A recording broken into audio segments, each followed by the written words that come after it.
Good evening.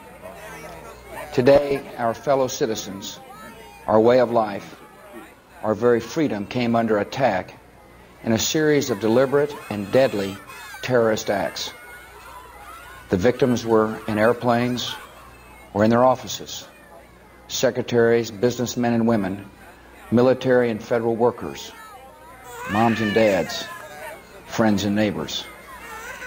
Thousands of lives were suddenly ended by evil, despicable acts of terror.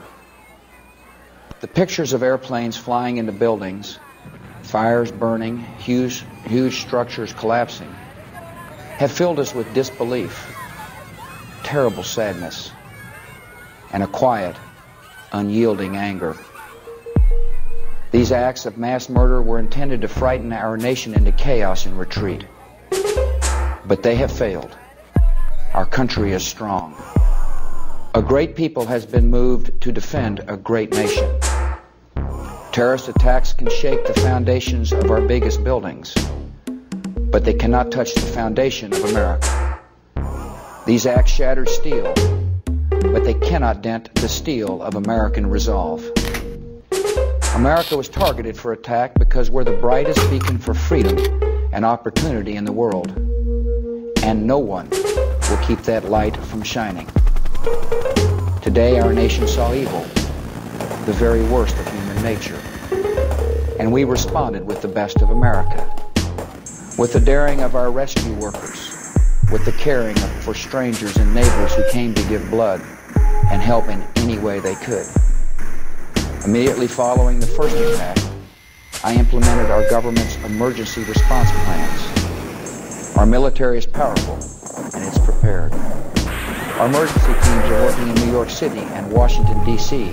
to help with local rescue efforts. Our first priority is to get help to those who have been injured, and to take every precaution to protect our citizens at home and around the world from further attacks. The functions of our government continue without interruption.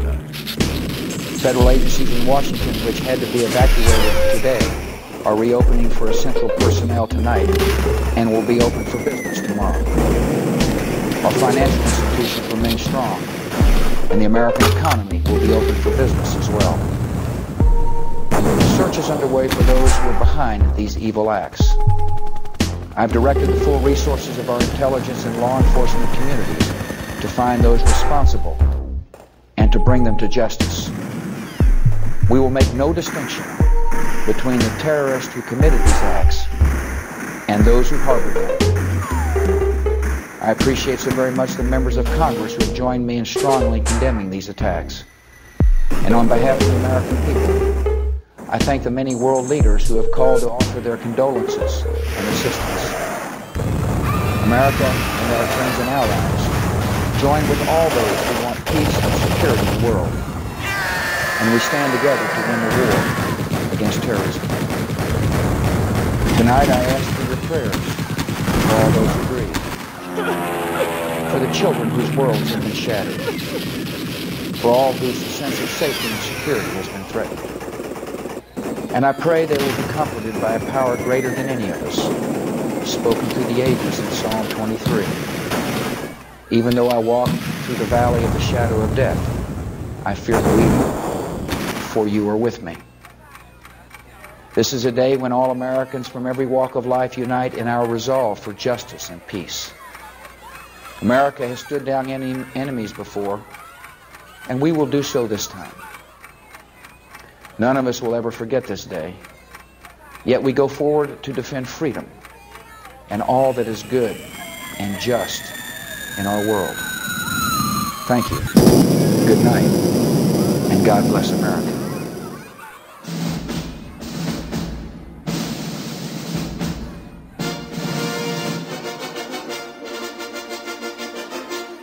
This is the people's war. It is our war.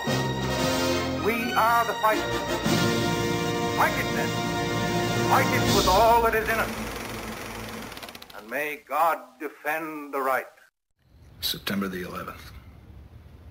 This isn't the same world you left 4 years ago, son. People don't dream like they used to. It's about survival now. The object in constructing me was to prevent war. This object is attained. I will not permit war. It is wasteful and pointless.